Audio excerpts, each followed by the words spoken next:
দশম শ্রেণীর ছাত্রছাত্রীরা, আশা করি তোমরা সবাই ভালো আছো।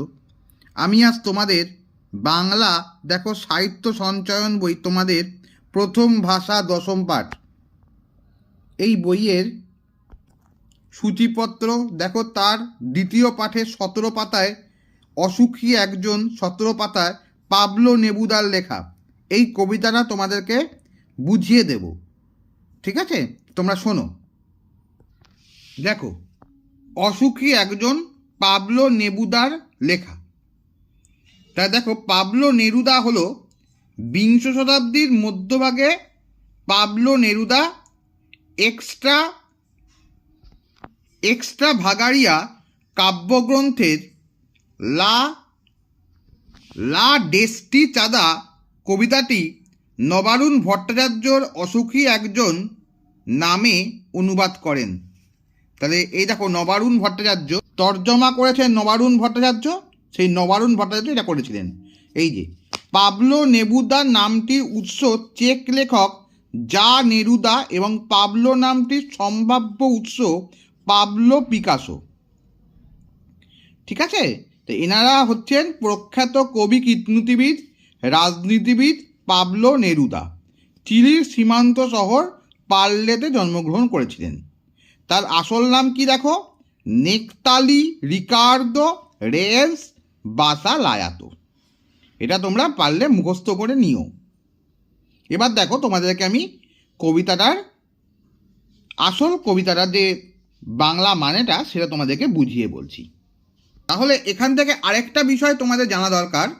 এই অসুখী একজন কবিতাটি ওই নবারুণ ভট্টাচার্যের অনুদিত এবং সংকলিত বিদেশি ফুলের রক্তের ছিটে এই বইয়ের মধ্যে এই কবিতাটা অন্তর্ভুক্ত করা হয়েছিল।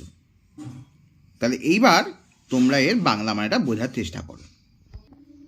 অসুখী একজন কবিতাটা, এটা কিন্তু পুরোপুরি নিজের কথা বলা হচ্ছে। তাই নিজের কথা বলে কবিতাটা কিন্তু শুরু হচ্ছে। তাই জন্য দেখো, আমি সম্বন্ধ করে উল্লেখ করা আছে। পাবলো নেরুদা অর্থাৎ কথক, তার ভালোবাসার জন্য প্রিয়তমাকে দুয়ারে প্রত্যাবর্তনের অপেক্ষায় রেখে বহু দূরে চলে গেলেন। তাই বলছে দেখো, আমি তাকে ছেড়ে দিলাম অপেক্ষায় দাঁড় করিয়ে রেখে দরজায়, আমি চলে গেলাম দূর থেকে দূরে।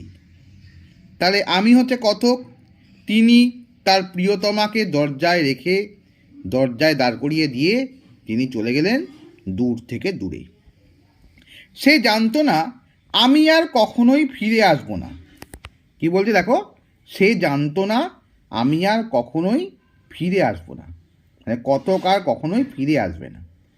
একটা কুকুর চলে গেল, হেঁটে গেল গির্জার এক নান, 1 সপ্তাহ আর একটা বছর কেটে গেল।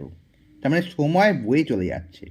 একটা কুকুর চলে যাচ্ছে, একটা বছর চলে যাচ্ছে, গির্জার এক নান চলে যাচ্ছে, একটা সপ্তাহ করতে করতে একটা বছর কেটে গেল। কিন্তু প্রিয়তমা তবু অপেক্ষা করে থাকে যে কখন তার প্রিয়তম বাড়িতে আসবে। কিন্তু সময়ের সাথে সাথে সবই ফিকে হয়ে যাচ্ছে। তারপর দেখো কি বলছে, বৃষ্টিতে ধুয়ে দিল আমার পায়ের দাগ, ঘাস জন্মালো রাস্তায়। তার মানে কি বলছে, বৃষ্টিতে সব ধুয়ে যাচ্ছে, আমার পায়ের যে মাটির মধ্যে যে আমার পায়ের দাগ লেগেছিল সেই দাগও চলে যাচ্ছে, রাস্তায় ঘাস জন্মে গেছে।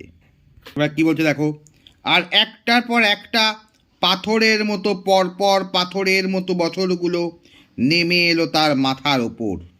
তার বাংলা মানেটা কি বলছে দেখো, এইভাবে প্রতিদিনের অপেক্ষায় মুহূর্তগুলো একটার পর একটা পাথরের মতো জমতে জমতে ভারী হয়ে নেমে আসলো সেই প্রিয়তমর মাথার ওপর। তারপর যুদ্ধ এলো।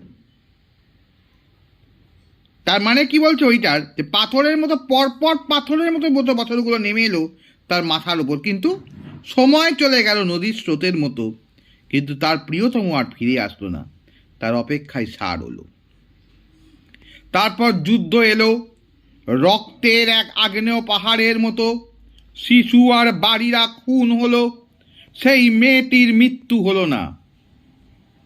তার মানে বলছে, যুদ্ধের বীভৎসতায় যখন রক্তে ভিজে গেছিল আগ্নেয় পাহাড়ের মতো, প্রচণ্ড গোলাগুলি চারদিক থেকে পড়তে শুরু করলো, তার ফলে রক্তে সারা জায়গা একাকার হয়ে গেল। এই নিষ্ঠুরতার থেকে শিশু, বয়স্ক মানুষ কেউ বাদ গেল না।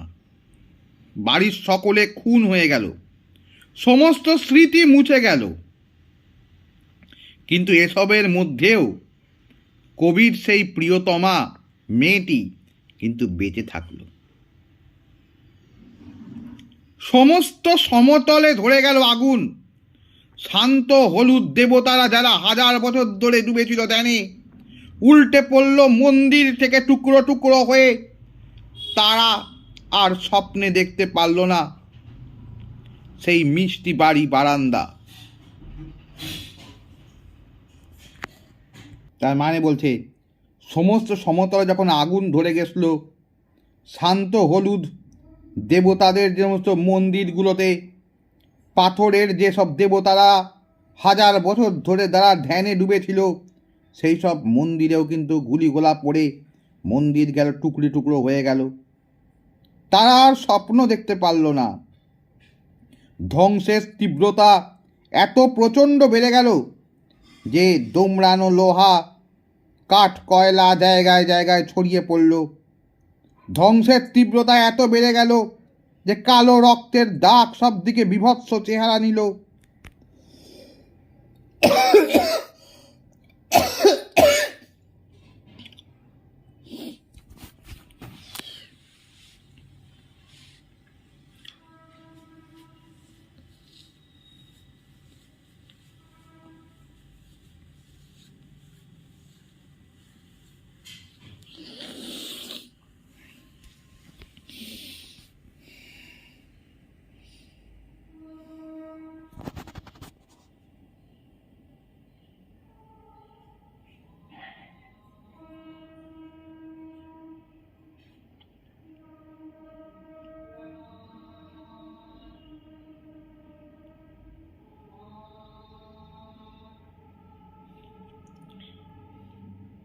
সেই মিষ্টি বাড়ি, সেই বারান্দা যেখানে আমি ঝুলন্ত বিছানায় ঘুমিয়েছিলাম, গোলাপি গাছ, ছড়ানো করতলের মতো পাতা, চিমনি, প্রাচীন জলতরঙ্গ সব চূর্ণ হয়ে গেল, জ্বলে গেল আগুনে। যুদ্ধের রোষানলে কবির ফেলে আসা বাড়ি, বারান্দা, ঝুলন্ত বিছানা, গোলাপি গাছ, চিমনি, জলের তরঙ্গ সব কিছুই ধ্বংস হয়ে গেল। শুধু শহরের জায়গায় ছড়িয়ে থাকলো কি? কাঠ কয়লা। জ্বলে গেল আগুন। বীভৎস ধ্বংসের তীব্রতা। আর এই ধ্বংসের মধ্যেই বেঁচে থাকলো একমাত্র মৃত্যুহীন ভালোবাসা।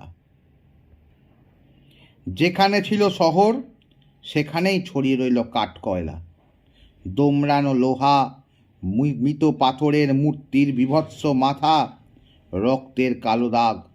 আর সেই মেয়েটি অপেক্ষায় রইল। অর্থাৎ কি বলতে চাইছে দেখো, ধ্বংসের তীব্রতাকে স্পষ্ট করে দিল কালো রক্তের দাগ।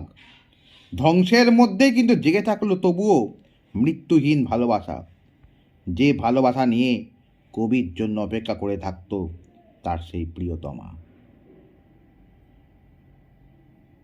দেখো, আমরা যে এই কবিতাটা পড়লাম, এই কবিতার মধ্যে মূল যেটা বুঝতে পারলাম, মূল ভাব যেটা বুঝতে পারলাম, যে চারদিকে যখন প্রচণ্ড যুদ্ধ, সেই সময়ের মধ্যেও কিন্তু মেয়েটি তার প্রিয়তমর জন্য যে অপেক্ষা করেছিল, তাই মেয়েটির ভালোবাসার উপর বিশ্বাস রেখে ধৈর্যের পরীক্ষা করে গেছিল। কবি আরও বলছেন যে ভালোবাসার উপর বিশ্বাস কখনোই তার মৃত্যু হয় না। মানুষের অন্তরের অপেক্ষা এবং স্বপ্নের বিনাশ কোনো দিন হয় না, কিন্তু সেই অধরা স্বপ্নের খোঁজে দুঃখী হৃদয়ের যে দুঃখ যে আর্ত আকুতি প্রার্থনা লুকিয়ে থাকে জীবনের গভীরে। তাই অসুখী একজন এই কবিতাটা, তার যে নামকরণটা, সেটা সত্যিই বলা যায় তাৎপর্যপূর্ণ।